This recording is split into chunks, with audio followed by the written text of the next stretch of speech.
know it's your boy Fat Rob, and I'm here to let you know you tuned in to the Ridin Durty radio show with Uncle Vic XL and your girl Boss Lady Bird. Now let's get it jumping. Yeah. Yo. What up, y'all? Ridin Durty radio show. Your boy Big XL. And I'm Boss Lady Bird. What up, Bird? What up, Vic? Colder than a motherfucker. Boy, ain't it though? I don't know why it's so cold. I don't even remember it ever being this cold. The funny thing is, too, it was like, I think 3 or 4 degrees here last night. But next Thursday, it's going to be a high of 60 and a low of 51. Well, bring on next Thursday. Yeah. It is. Look, so I have a couple vehicles that I don't drive every day. Mm-hmm. But you know, I try to drive them once a week. All 3 of my spare vehicles are dead. Like, you know how the cold weather will drain the battery when you don't. Yeah. Yes, man. So now I have 3 vehicles I gotta fix. I mean, I hope it's gonna be an easy fix, but yeah, man, it is so cold. My dogs don't want to go out and pee. It's too cold, man. It's too cold. It is. It is too cold. Did y'all get any snow along with the cold? No, we didn't get any snow, but let me tell you a funny thing on my job. When the temperature changes on my job, something happens with the air vents, so they drip water. Mm-hmm. And the other night at work, they were dripping like it looked like hail. That's crazy. So it wasn't held outside, but the condensation was turning into ice falling on the ground inside the building. That's how cold it is. Wow. Yeah, it hadn't got this cold in a couple of years that I can remember. I can't find no bread. I can't find no milk. No, everybody out making milk sandwiches. I know. Hell yeah. And in Georgia, in Georgia. And look, my granddaughter ain't been to school in a week. I'm like, man, why are y'all ass not in school? She's like, it's cold, people. I'm like, they ain't got no heat at the school. Yeah, school's out here for the rest of the week and been out all week as well. You know when the weather's bad, what my favorite place is? Where? At work. If I can run their electricity bill up. Right. My granddaughter over here, she want to watch TV and people turn the heat up. No, go to school. The hell? You folks got more money to pay their electricity bill than me. Yeah. She want to be over here watching TikTok all damn day. Talking about people, when you gonna start bagging up Cheetos? Oh my God. Hey man, salute to my granddaughter. They need to let her back. The sun need to come out. She can go back to school, man. Yeah. All right, bro. Let's get into it. See what's going on in these entertainment streets. Yeah. This is something me and you talked about earlier. When I seen this come across my desk, I was like, I got to talk to Bird about this. All right. It appears Dwayne Davis, aka Keefe D, was in court in Vegas for a hearing on his potential release on bail pending his criminal trial, where his legal team was arguing before a judge that their client wasn't a danger to society, nor was he a flight risk, if they agree to cut him loose from lockup until the trial. Now, mind you, Keefe D is in jail and has been indicted on the murder of Tupac Shakur. So, the judge issued Keefe D a bail, right? In the end, the judge agreed to let him out pending trial, but he set the bail pretty high, $750,000. Do we know if he's? You already know how I feel. I'm mad as a motherfucker. Has he made bail yet? Do we know? No, he has not made. As of us recording, he has not made bail. But I don't think he will either. I don't think, because they can say he's not a flight risk, but he knows if it goes down in the courtroom, that man's going to spend the rest of his life right there. I mean, he's pretty up in age. I imagine they'll hand down a lengthy sentence for killing Tupac. I'm mad. I'm mad. And you know why I'm mad? I'm mad because I mean you was I mean I wouldn't say he was on the run, but how many like Tupac was killed a long time ago and you just now getting caught up. That was your bail time, buddy. That was your runaround time, buddy. I don't think he won't take off or do something. I think if he has the means to do so, which I'm going to assume if he can't make the bail, he don't have the funds to relocate either. But why Thugger can't get bail? Why YNW Melly can't get bail and he's done had a mistrial? Why he can't? Why? I mean, I don't get it. It makes me mad. It makes me mad, Vic. This motherfucker killed Tupac. Just for the fact of who he killed, he should probably get 10 extra years. Absolutely. Absolutely. Uh-huh. You know, it's funny because, yeah, I understand. I understand why, and I'm not saying I agree, but I understand why there's no bail for Thugger because they're trying to say he's the head of a criminal empire. But I don't give a fuck. They don't. I mean, I know. Cause I mean, there's no.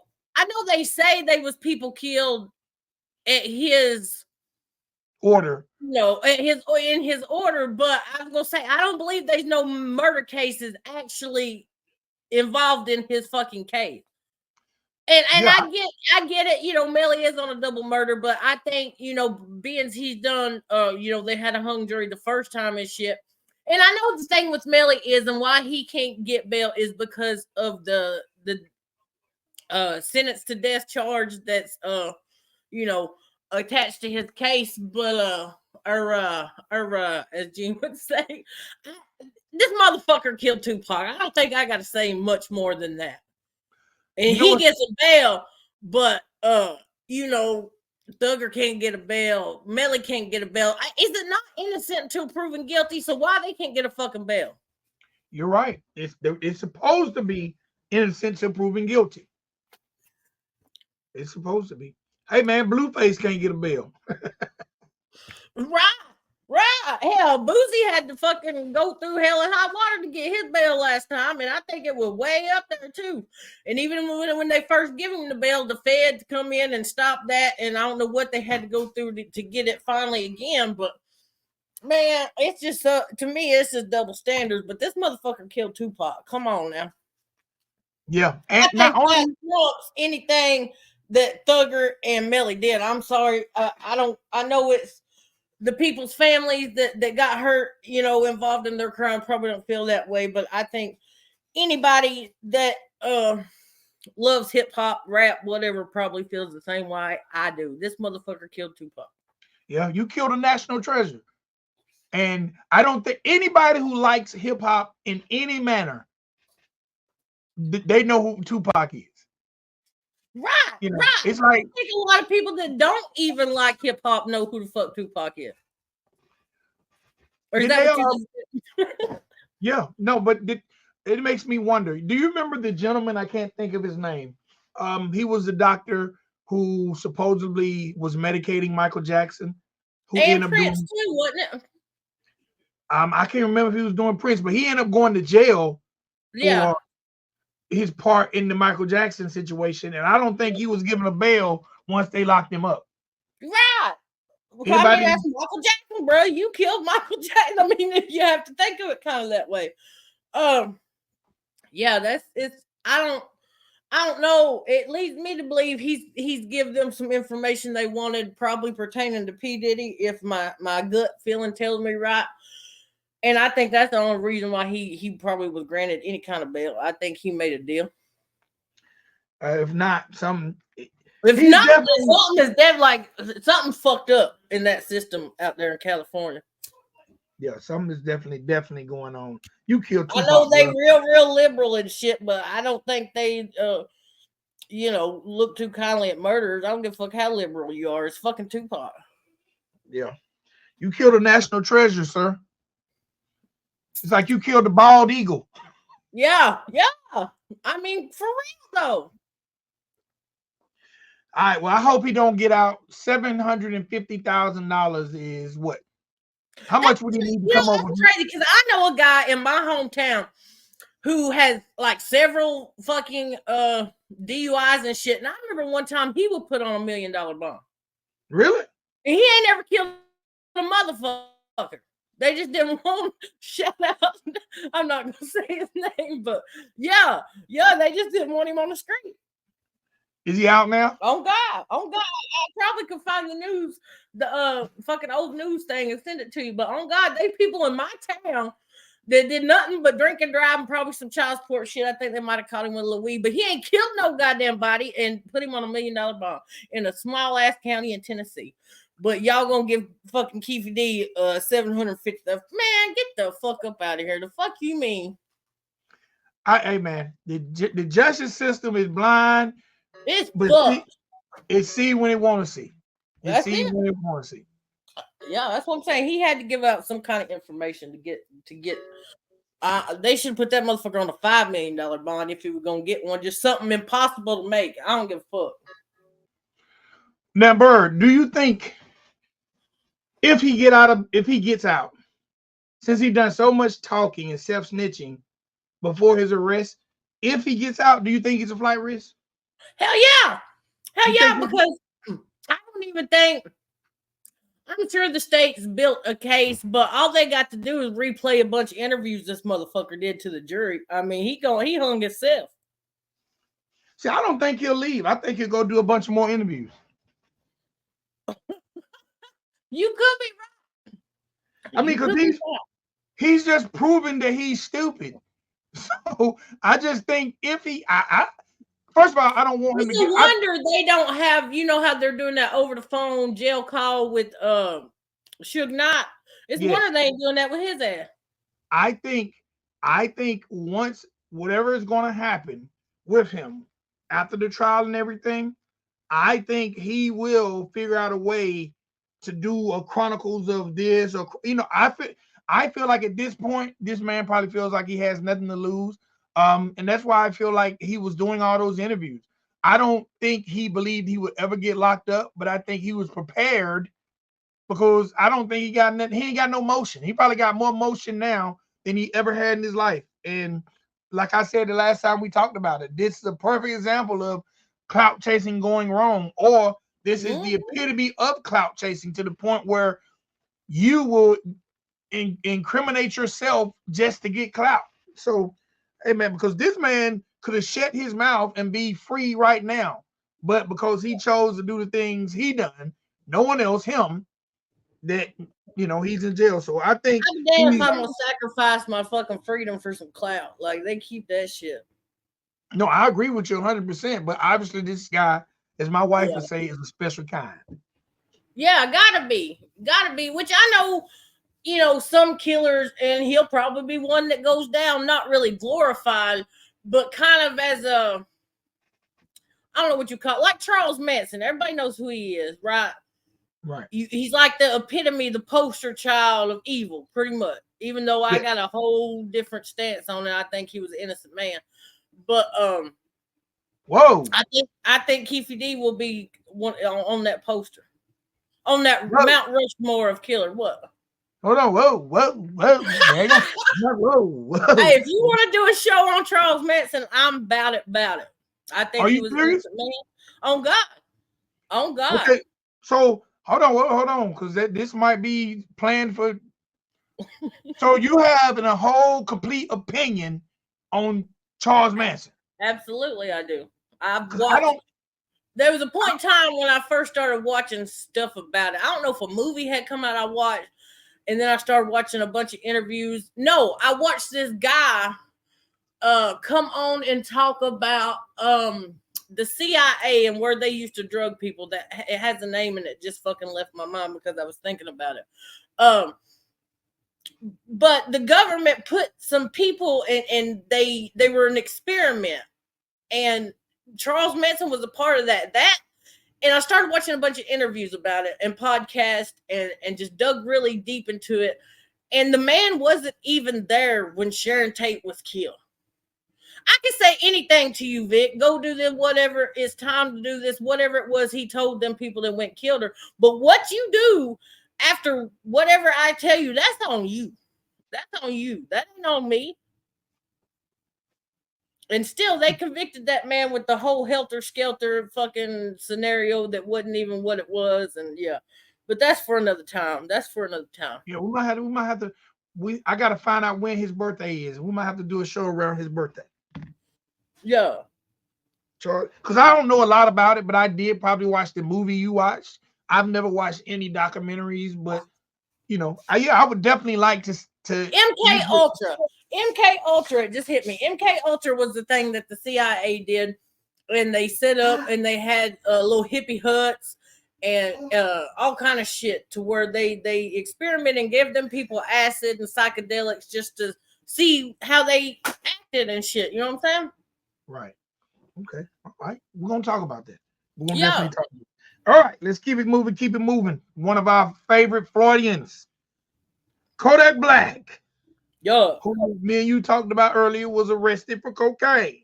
Well, it seems like that's not the case. Kodak Black arrest failed. Prosecutors say it was oxycodone. Is it oxycodone?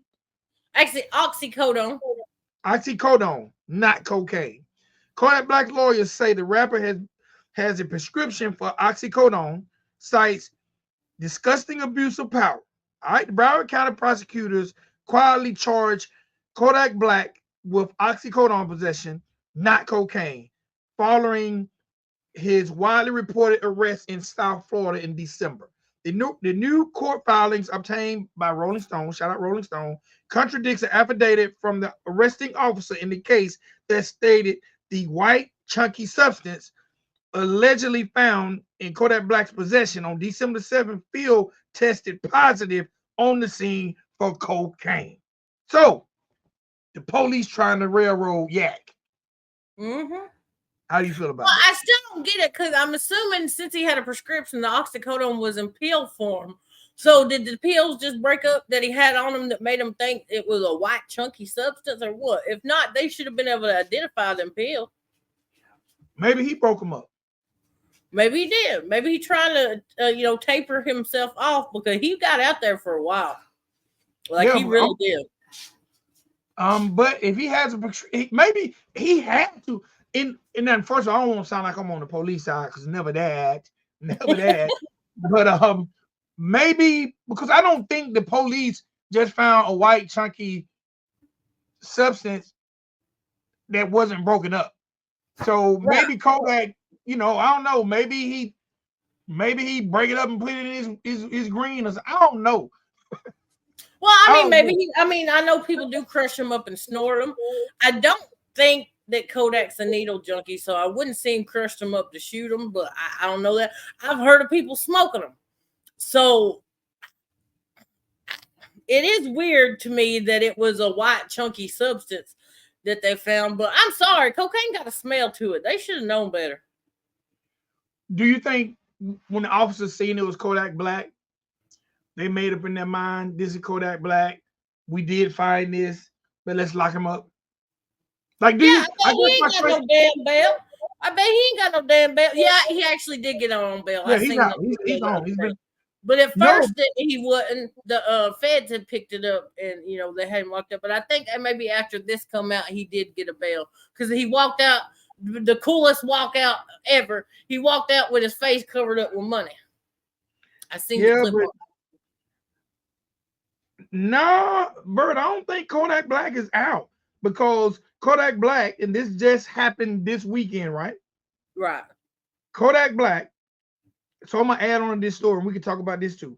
Kodak Black gives his baby mother a brand new Range Rover and $100,000 from behind bars. Kodak Black is putting in work to ensure his family is taken care of as he continues to negotiate his freedom while in custody of the police.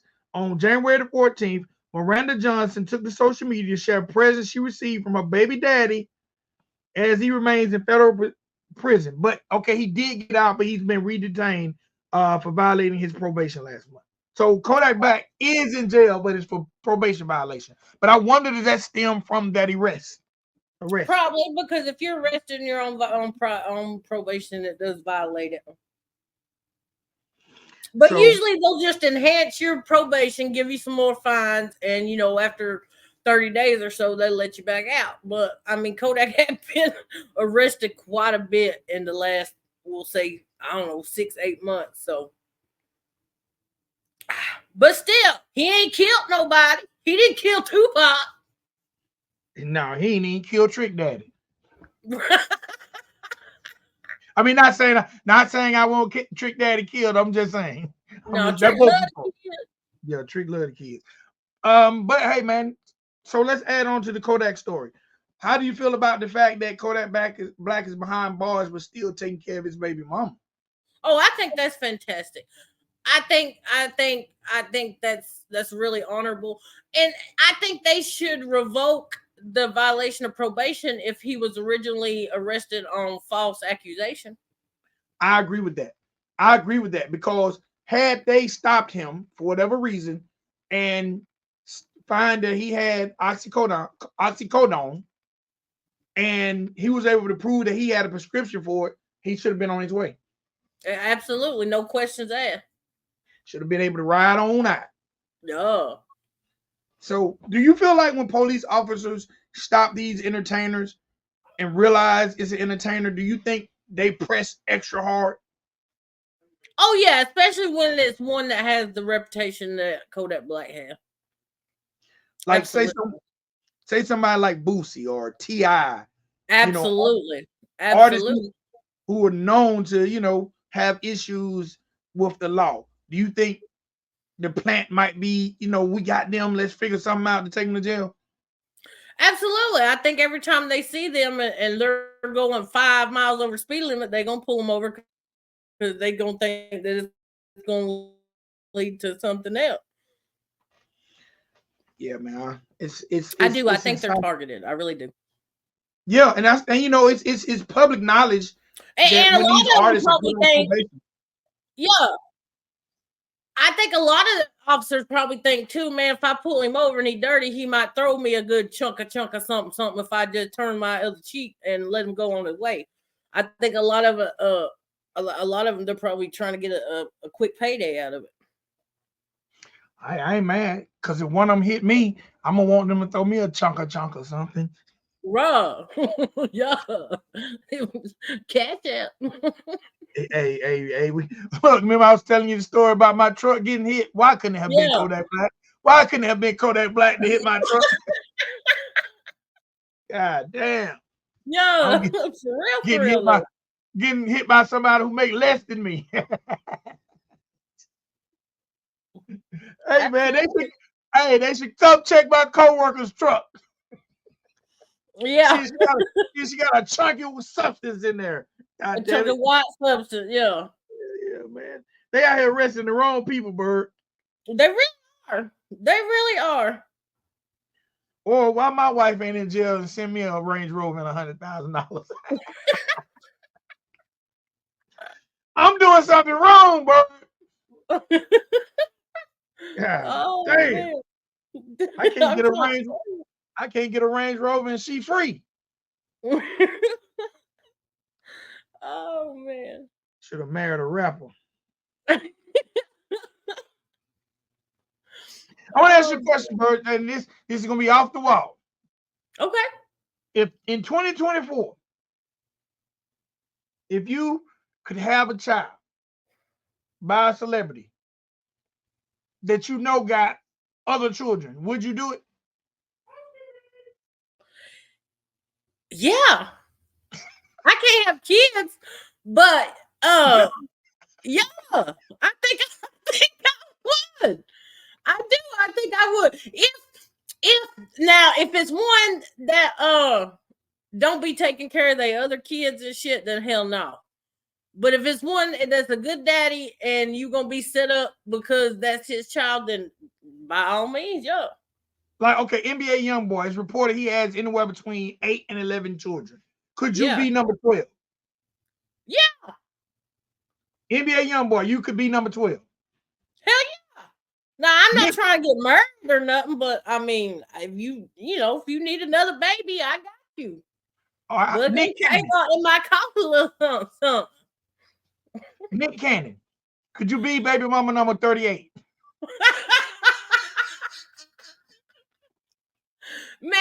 Now, see the names you're picking. I don't know. Could it be No. could it be artificially inseminated? Cause I don't know if I'm trying to fuck Nick Cannon or not.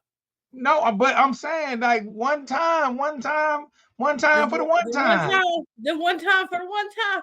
I think I could grin and bear it maybe for the one time. You know, hey, it might be a scar lip situation. They might just have two. Yeah, it could be over and done real quick. Like you right, Vic. Look now. Be honest. As long as they ain't on no damn blue chews, I'm good. Yeah. Think about it, Bird. We ain't covered no woman saying, and it was good too. That's it. You got to build up a tolerance to this. You know what I'm saying? Yeah.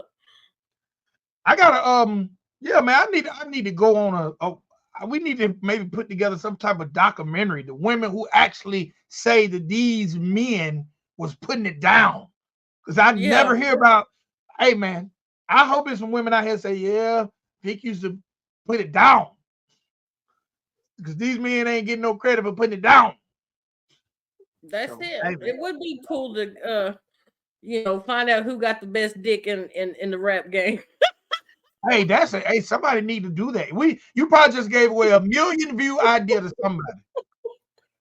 You probably just gave away a 1 million view idea to somebody like Miss Licky. If she starts a podcast, she probably will take that topic on and go interview people. Yeah, you welcome, Miss Licky. At your girl, though. At your girl. All right, we'll move on. Moving on. You're right, though. Everybody always talks about dick being trash, but who got the good? Yeah, I never hear any woman. Do you know the only woman that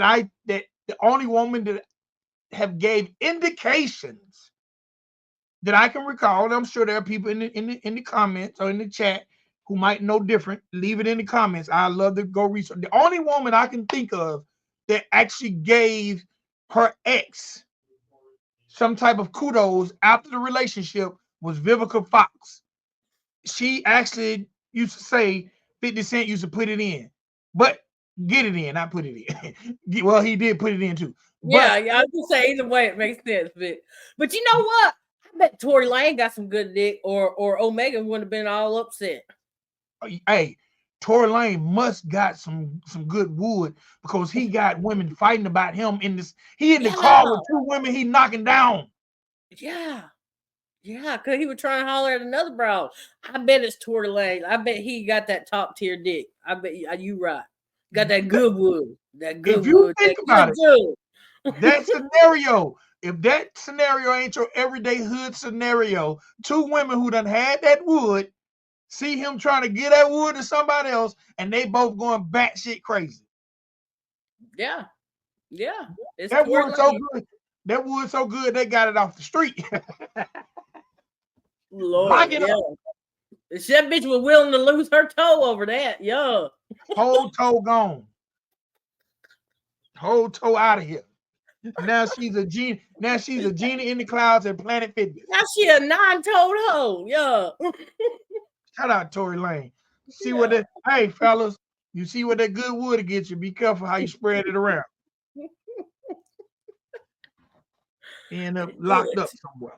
Yeah. All right, moving on. All right, we just, and if y'all haven't checked it out, me and Bird did our opinion of the Katt Williams interview on Shannon Sharp. If you didn't check it out, go check it out. I think that was episode, I don't remember. It don't matter.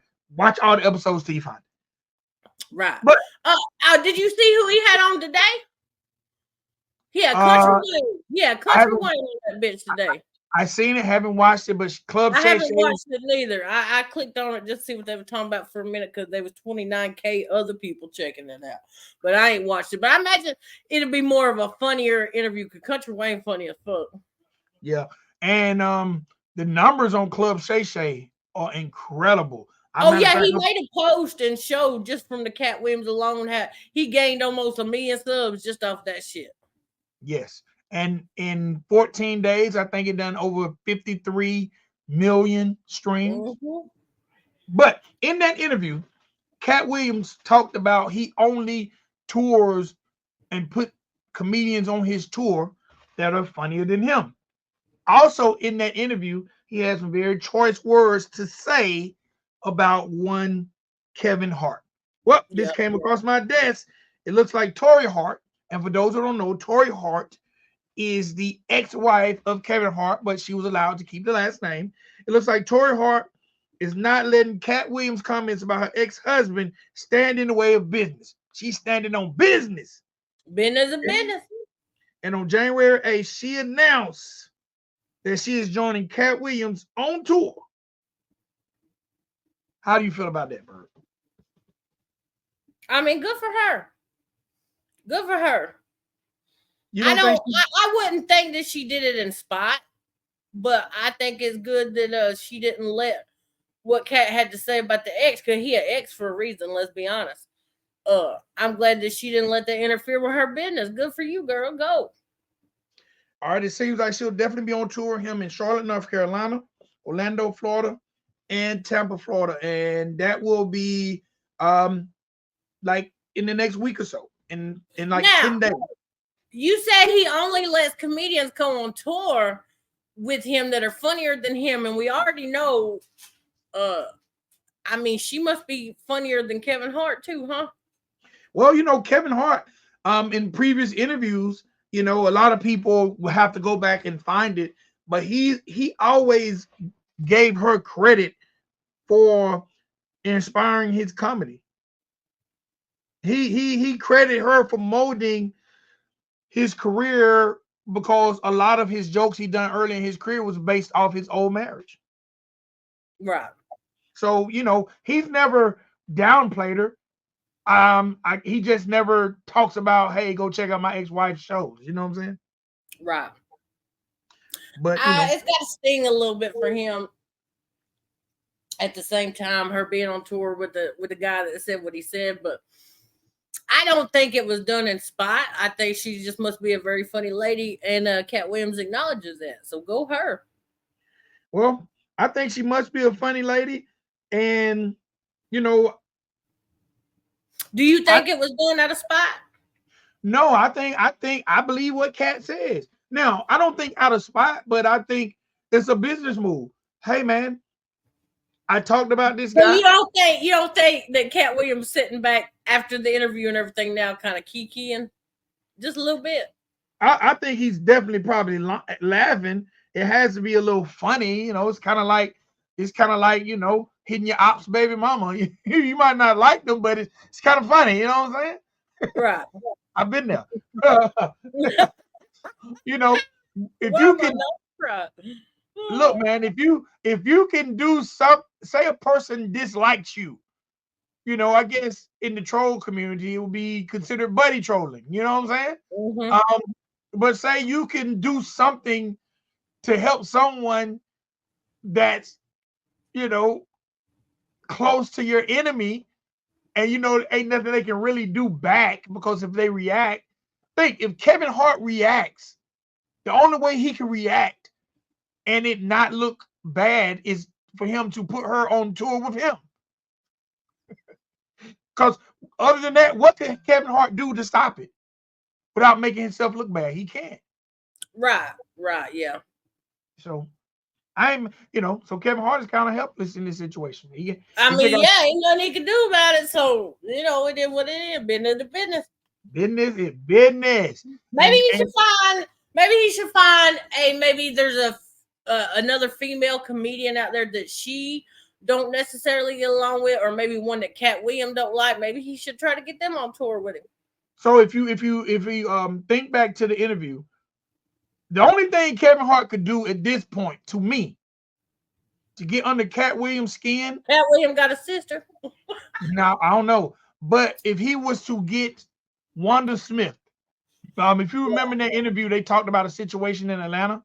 Absolutely, I do.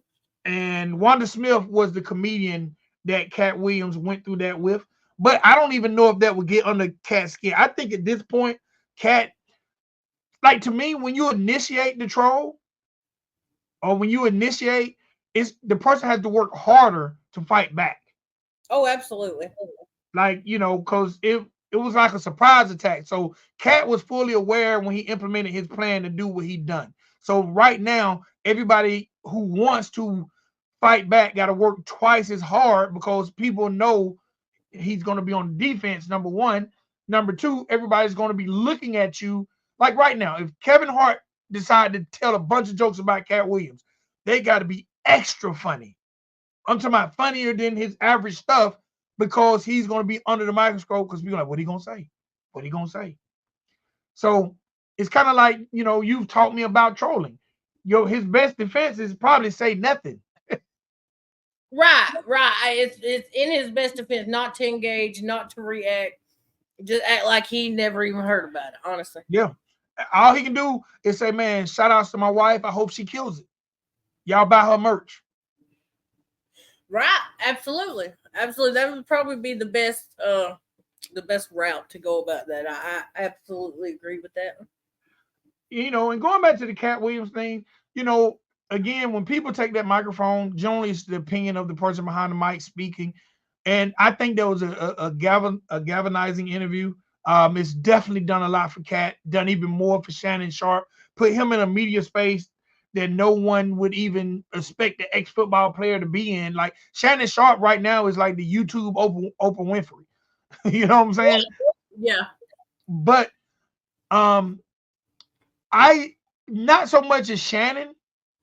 I think Katt Williams was fully aware of what he was doing when he went on that show. I do too. I absolutely do. I think he sit back and had watched these other comedians be interviewed, and he knew all. He probably watched them several times. He probably had a notebook about the shit and notes and shit, so he would remember every point that he wanted to hit. He may have even rehearsed how he was gonna say it because that shit was so smooth. I tell you what, he had an answer for everything. And think about it. He only went on the platform that had been visited by the comedians he talked about. Yeah. He didn't go on Vlad. He didn't go on No Jumper. He didn't come on Ridin Durty. He made sure he let all those comedians go first, and he backdoored them with his version of the truth. And the only reason I'm saying his version of the truth because we don't know because we're the outsiders looking in. Right. So what do you think the reason for him going on Willie D's interview was then? I think that was, I'm gonna be honest, I don't know. I don't even see the point of him. Do you think he regrets that decision? No, it didn't hurt him. I think he probably could have got another. Because I think everybody who wanted to watch Shannon Sharpe is still going to watch it. So I don't think it hurt him. But I think if he were going to do, because like I said, we both said that we didn't expect him to even do another one. But I think if he was going to, or knew that he was going to do a follow-up interview, he could have picked somebody so much better that was going to ask the questions he wanted them to ask following that interview. Because I just don't think Willie D got the job done. I really don't. So let me say this, since this is it's not a separate topic, but it's a topic since we brought up Willie D. So obviously something is going on with Willie D. I'm gonna be honest, and hopefully one day we'll be at this point. Hopefully Mama Bird will be the managing agent for the Ridin Durty show. But someone is booking this stuff, and let me find out that Willie D and Shannon Sharpe got the same booking agent.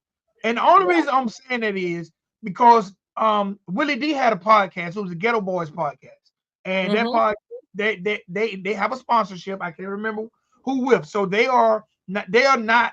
I mean, they're all independent podcasts, but there are people paying them. Like if you watch Club Shay Shay, there's a Prize Picks logo in the top. You know what I'm saying? So Willie D has a sponsor. I just can't think of who.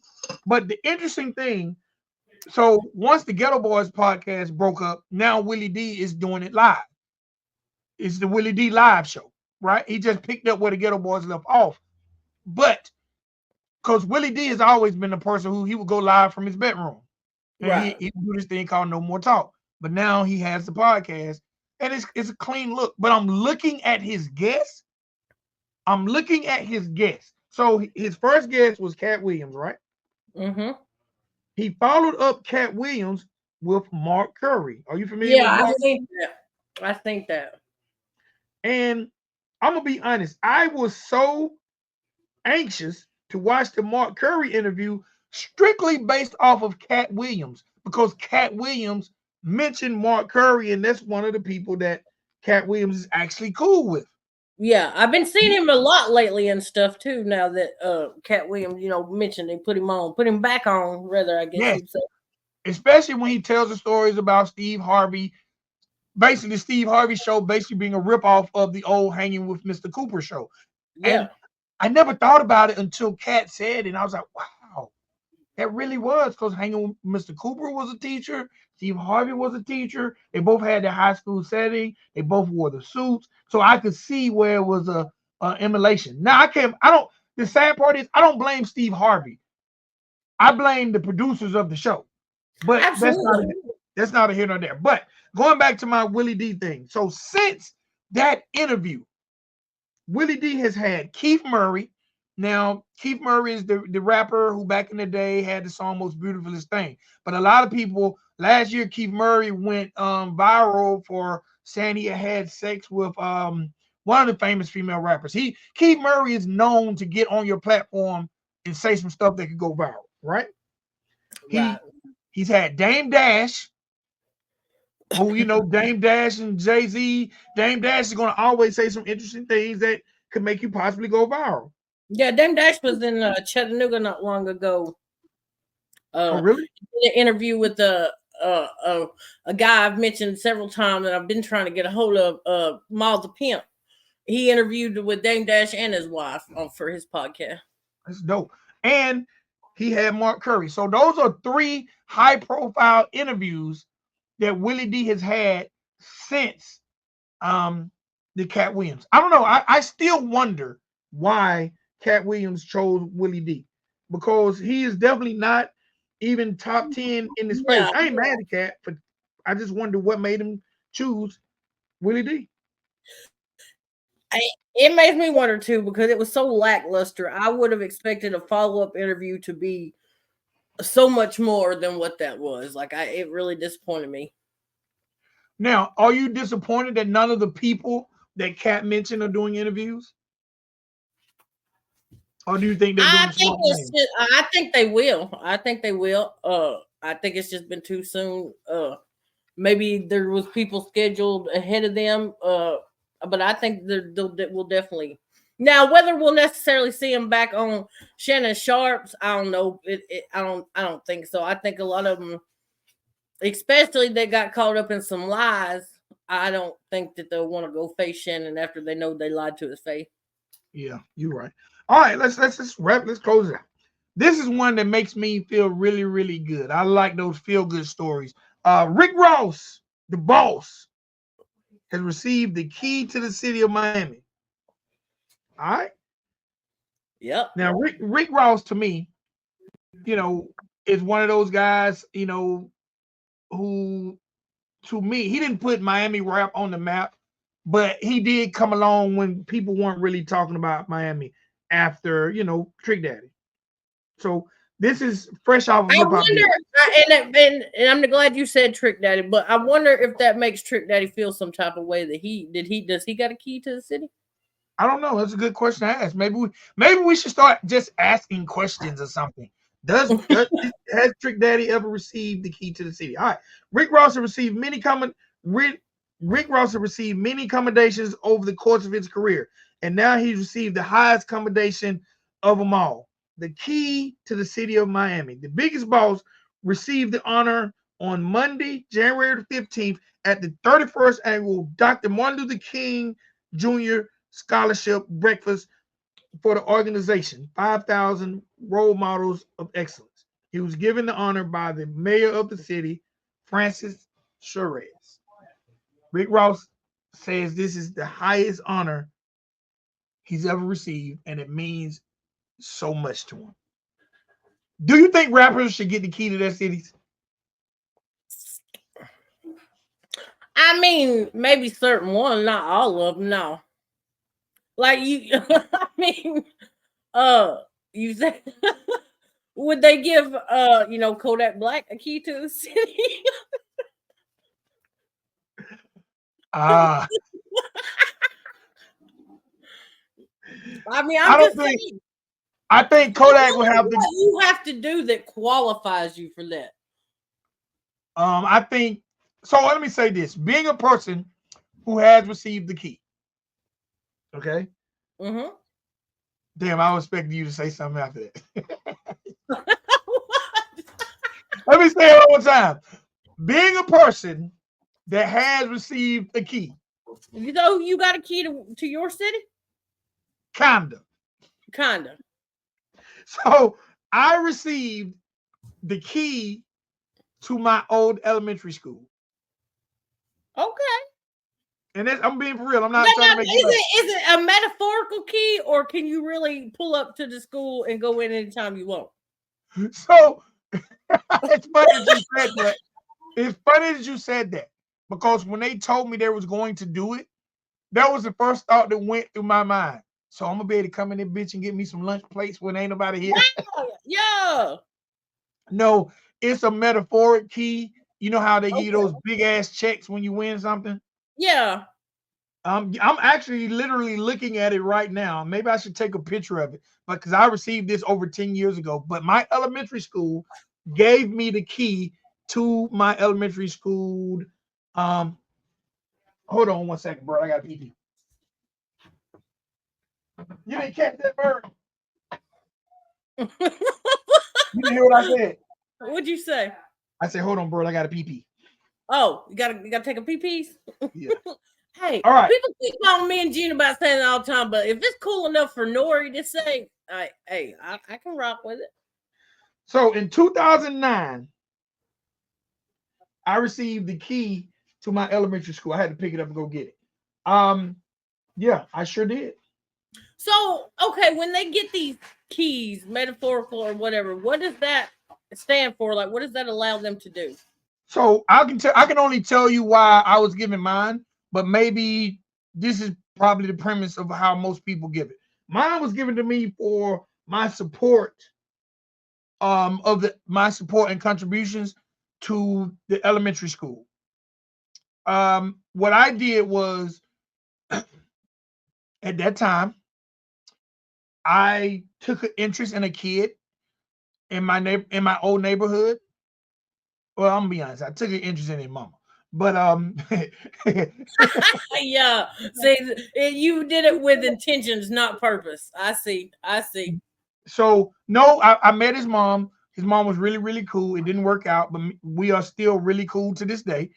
It didn't work out, but not for a bad reason. It probably because I just had too much going on. I was hot and heavy into that pursuit of music. Right. So I don't have a negative thing to say. I don't have a negative backstory. But she had a son, and her son was in the 5th grade. And to me, leaving elementary school, going to middle school is a big transition. So I wanted to do everything in my power to help elevate his personality and clout. So I wanted to, but not only help him do things that would help the people around him also, but I wanted him to be able to receive, the kids looking up to him like, oh man, you got a cool stepdad. You know what I'm saying? So I, at the beginning of the school year, created a program based around the music, right? Mm-hmm. And we done a series of field trips. At the time, I owned a cell phone store. So I done a program where they came into my cell phone store and I taught them how to sell a cell phone and do customer service. I made all the little girls, I made everyone dressed professional. That was kind of new to these 5th graders. I made all the boys wear a tie, all the girls wear skirts. Even though they don't have to do that, I made them do that. I also was working for a record label.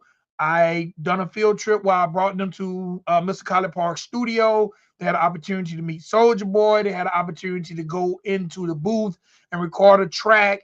The grand finale was I put together a talent show and I taught them the different aspects of putting together a production. You don't have to be the talent. Somebody's got to be the host. Somebody's got to open the curtains. So I taught them all the different components of operating an event. And I might have done a couple other smaller things, But at the end of the year, they invited me to an assembly program, and I didn't know. I just went because I thought it was a year-ending assembly program, and they awarded me the key to the school for my contributions to the 5th grade class in 2009. Well, that's really cool. But I mean, what other privileges come along with having a key to, the metaphorical key? Like with these rappers having keys to the city, is there privileges behind that, or just, I can Nah, say I have a key to the city? it's a clout. I got key Okay. to. I mean, I got the key to the school, and I was hitting his mama. I guess that's about Yeah. enough. I guess they say, "What else you need, sir?" Hey, rewards are rewards, I guess. Hey, man, and shout out, shout out to her. Like I say, shout out to the kid. I'm not going to put their names out there. No. But he's a grown man, and when he sees me now, like he's a father now, and when he sees me, it's still all love. He's still, he was one of the first people to start calling me uncle. That's what they would say back then. This your uncle. That's cool. So, but yeah, man, it don't really come with any perks. It's just a feel good thing, and it's just a way of being noticed for your contributions to whatever the situation is, whether the city, the school, or whatever the situation is. Yeah, I would say that Rick Ross probably did a lot for his community. But I mean, at the same time, I think Trick Daddy has too. So, but maybe Trick Daddy has gotten it, and maybe it was pre-internet. Because remember, Trick Daddy was big when the internet wasn't where it is today. Right, absolutely. And we live in an era now that everything is about the moment, taking the picture, making the video. So, like now, if someone would give me a key to something now, I'm all So in. if you went to Miami and you had your choice, are you gonna go to one of Rick Ross's wing stops, or are you gonna go to Trick Daddy restaurant where the soul food at? I'm going to Trick Daddy restaurant because Me I got a too. wing. Me too. Well, number one, because there's a wing stop down the street from my house. I ain't got to go to Miami. How about that? Yeah. I got you. I can't wait to get to Miami to go to Trick Daddy. That's a thing I'm an advocate of.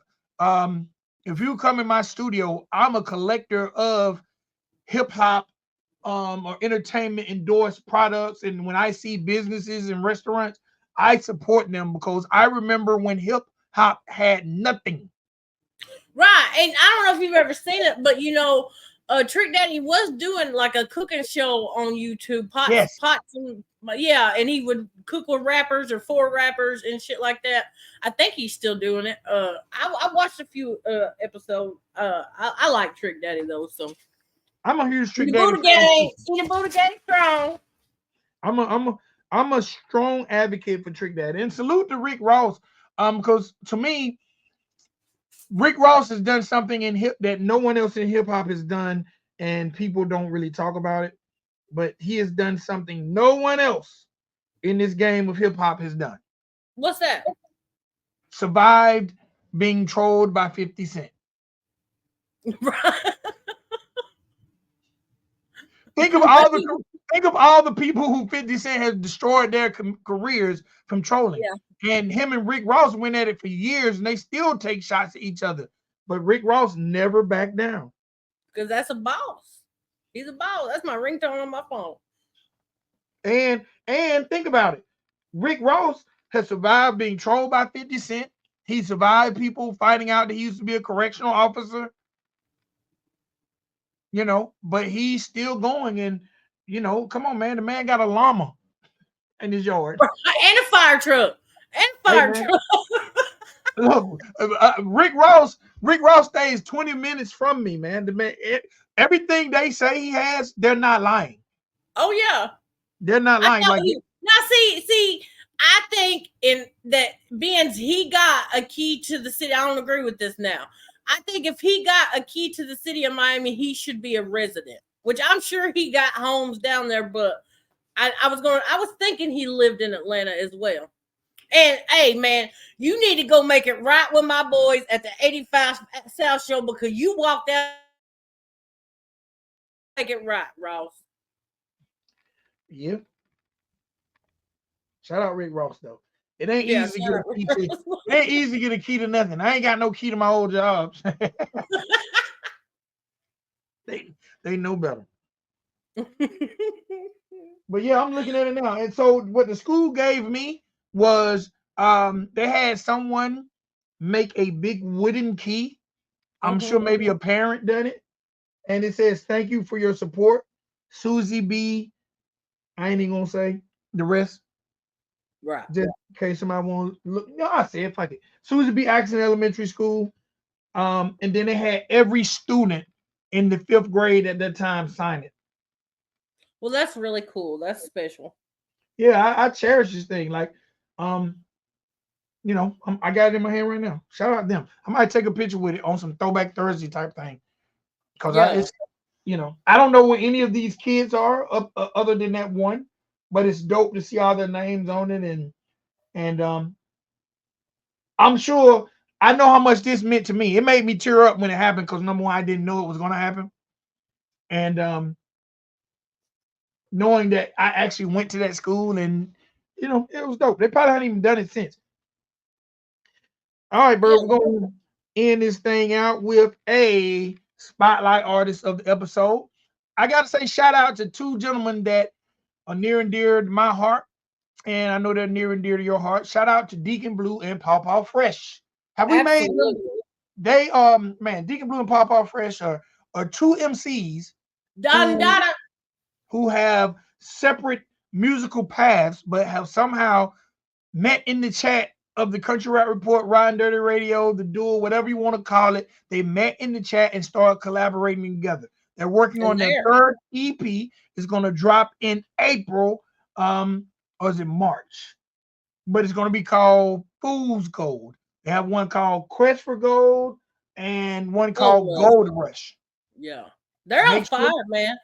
That Don Dada, just the beat and the hook. I love that song. So if you want to hear a fusion of boom bap and country rap by 2 fun-loving OGs of this game, make sure you check out Deacon Blue and Pawpaw Fresh, and make sure you follow both those gentlemen on all social media. Deacon Blue, and then it's DEACONBLU. No A in Deacon Blue. It's I'm sorry. DECONBLU and Pawpaw Fresh, and that's PAPAFRESH. Make sure you guys check them out. To me, they gave us the dopest tribute song of 2023 with the song 50. That song probably was my favorite song of 2023, and it was an ode to hip hop being 50 years old. But man, these 2 gentlemen are representing to the fullest. If you like that boom bap, if you like just that fun in your hip hop, and you like that realness, Deacon Blue, Pawpaw Fresh. Yeah, I think they've took it back to what hip hop originally was, honestly. And last thing about them, Pawpaw Fresh is from Tennessee. Deacon Blue is from New York. Yeah. And I've never seen people collaborate. I said I made up a word. I've never seen 2 people collaborate on this level and make such high quality music. And this is the 3rd project together, so I think that's even doper. Man, I'm trying to tell you, them boys is on fire. Shout out Pawpaw Fresh, oh no, and Deacon Blue, my God. Hey, and if you watch Hustle and Flow, if you ever have an opportunity to watch Hustle and Flow, there is a Caucasian gentleman in the movie. I think that character is supposed to be Pawpaw Fresh. I was sitting here trying to think, was it you that said that or O'Skeet? Maybe both of y'all said it. O'Skeet told me, salute O'Skeet. O'Skeet told me, and it made me run watch Hustle and Flow Saturday night again, and I agree with O'Skeet. I think that was taken from the personality of Pawpaw Fresh. Pawpaw Fresh was in Memphis during all those times, and I think they modeled that character after Pawpaw Fresh. Hey, you could be right. No doubt. I know they definitely some OGs in the game, and 2 of my favorites as well. Yeah. All right, Bird, where can they find you? You can find me on IG Bird420. You can now find me on TikTok Boss Lady Bird 85, and of course you can always find me right here on YouTube Boss Lady Bird, and every Tuesday and Thursday right here on Ridin Durty Radio with Vic XL, Big Dog. And you can find me everywhere, Ridin Durty Radio, RIDINDURTYRADIO. Listen, me and Bird need y'all to do us a favor right now. We need y'all to go over to your browser, type in www.yoatlraps.com. Mm-hmm. This very short.